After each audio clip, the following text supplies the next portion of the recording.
Ayun na nga, nakakalungkot na balita.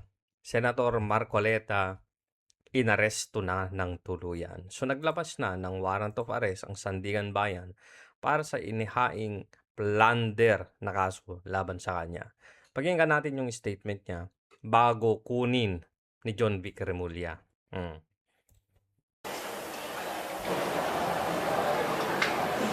Hi, Sen. Naka-pure black. Any statement? Sen, any statement Any po? statement, Sen? Sen, your statement. Isa lang ha. Yan na naman si John Vic, bida-bida na naman. Mahina ang kalaban. Isa lang.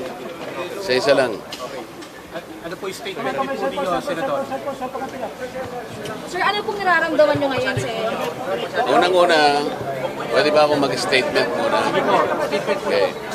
Nakita nyo naman, ako, kagaya ng sinabi ko sa inyo noong pa, palagi tayong nagpapasakop sa batas.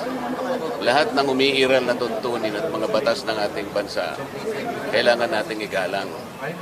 Ako ay personal na nagpunta dito sa Sandigan Bayan dahil Nagpunta na pala siya sa Sandigan Bayan. Meron ng nag-tip dito sigurado, 'di ba? 'Di ba? Alam niya na talaga namang aarestuhin na siya. Alam niya na maglalabas siya ng warrant of arrest kasi yung mga balita na over the weekend, Sabado at Linggo, may mga tao daw na nagtatrabaho diyan sa Sandigan Bayan. Um, Parang eto na naman yung nangyari kay Jinggoy. Friday na naman na inihain yung kaso mula sa ombudsman laban sa kanya. Tapos Lunes din, um, nilabasan ng warrant of arrest. Ang pagkakaiba nga lang, itong si Senator Marcoleta, pumunta na sa Sandigan Bayan. Si Jinggoy nasa Senado, inaresto, medyo nagka-drama pa. At least itong alam ko na ang layunin nitong si Marcoleta ay pumunta na diyan para maiwasan na yung ganong sitwasyon doon sa Senado na makakagulo pa. Lalong-lalo pat ngayon ang unang araw ng trial o paglilitis kay Vice President Sara Duterte sa kaso niyang impeachment. Ang galing talaga ng timing, no? Alam niyo, sa totoo lang, malaking kawalan si Senator Marcoleta. Nawalan sila ng isang matinding tinik na magdedepensa kay Vice President Sara Duterte. Noon pa man, alam naman na natin na yan talaga ang layunin nila. Napakabilis ang mga kaso kapag yung mga pro-Duterte. Tignan nyo si Joel Villanueva. Dati hinog na daw, sabi ni Ombudsman Boying Remulla. Pero nung bumaliktad at pumunta sa kulto ni Tito Soto at ni Gatchalian at ng mga Tulfo, biglang nire-assess daw nila yung mga ebidensya. At wala daw palang ebidensya. Ang galing, no? Bigla-biglang yung hinog na, biglang nawala. Yung pipitasin mo na lang, kumbaga sa bunga, biglang nawala. Kinain ng ibon. 'Di ba? Napaka-unfair lang. Napaka-unfair lang talaga. So tama naman yung prinotesta ng 3 araw ng mga miyembro ng INC na wag maging selective ang hustisya. Tama naman. Kitang-kita naman, hindi naman bobo ang mga Pilipino, no? O, tuloy natin 'to. yung aming motion to quash at saka yung kalakip na motion to defer the issuance of a warrant of arrest ay kinalendar nila kagad for hearing. Okay naman 'yon. Hindi katulad ni Jinggoy na parang 1 linggo pa yata bago na-calendar yung motion to quash niya para sa warrant of arrest, parang gano'n. Itong ganito nga sa umagang ito. Ngayon, napakagandang indikasyon yon na umiral ang ating mga batas. So gusto ko magpasalamat sa Sandigan Bayan dahil kinalendar nila kagad for hearing. Mamaya tignan ninyo yung magiging reaction ni John Vic, ha, pagkatapos ng makuha. Yon ay makikita ninyo na kinakailangan ng proseso ng batas ay masunod. So, ang sabi ng Sandigan Bayan, meron na silang determination of probable cause, kaya sila nag-issue ng warrant of arrest. Igalang natin yon. Kaya meron naman kaming motion to quash, pinagbigyan naman yon.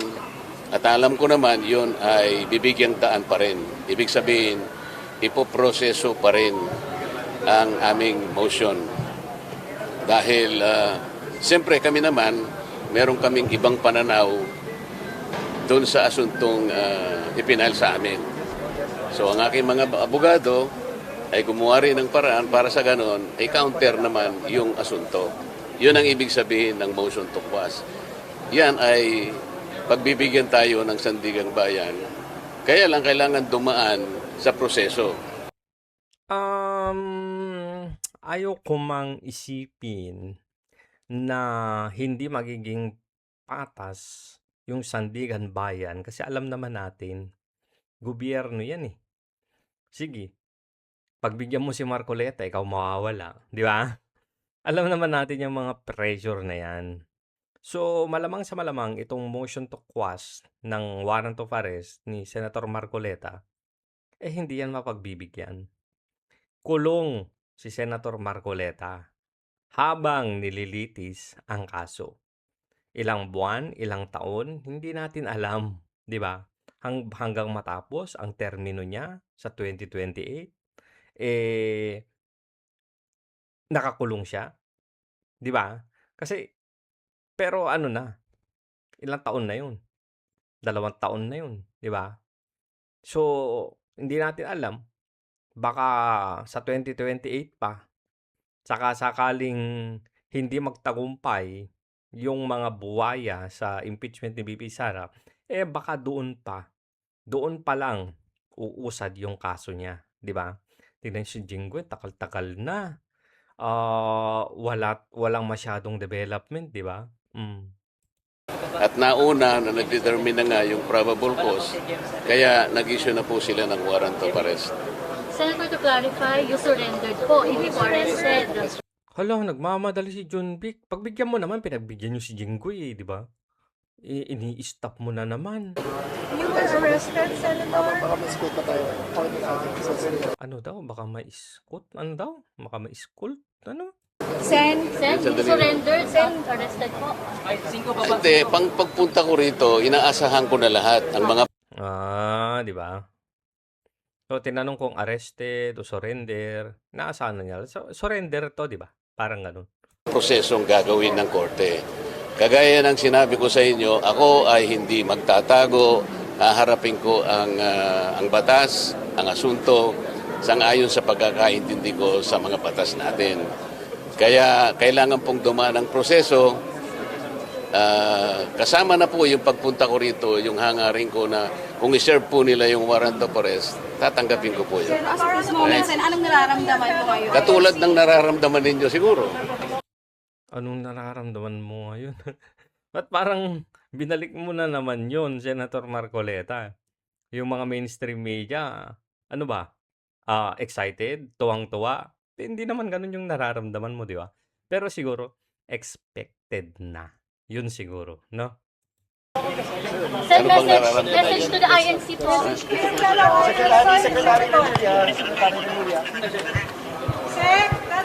Tignan nyo yung magiging reaction mamaya ni John Vic. Hindi pa ba sa camp namin si Senator? Oo nga, saan baka dadalhin to? Kasi nag-surrender naman eh. Hindi, si Junggoy noon dinala sa Sandigan Bayan para sa Sandigan Bayan sa Campo Crame para sa booking eh, di ba? Ang gagalaw ko yung bugsak. Ganda na pwesto mo. Patik yan, boy. Boy Scout tayo. Ba't di mo inano? Dapat inassist mo na lang. Tignan nyo si John Vic. Kaso nandun na ako.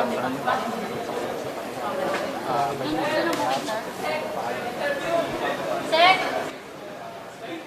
Gaging tamis-tamis ng ngiti, di ba? Tamis ng ngiti ni John Vic. Siyempre, nakuha nila yung gusto nila eh, di ba? Ipakulong.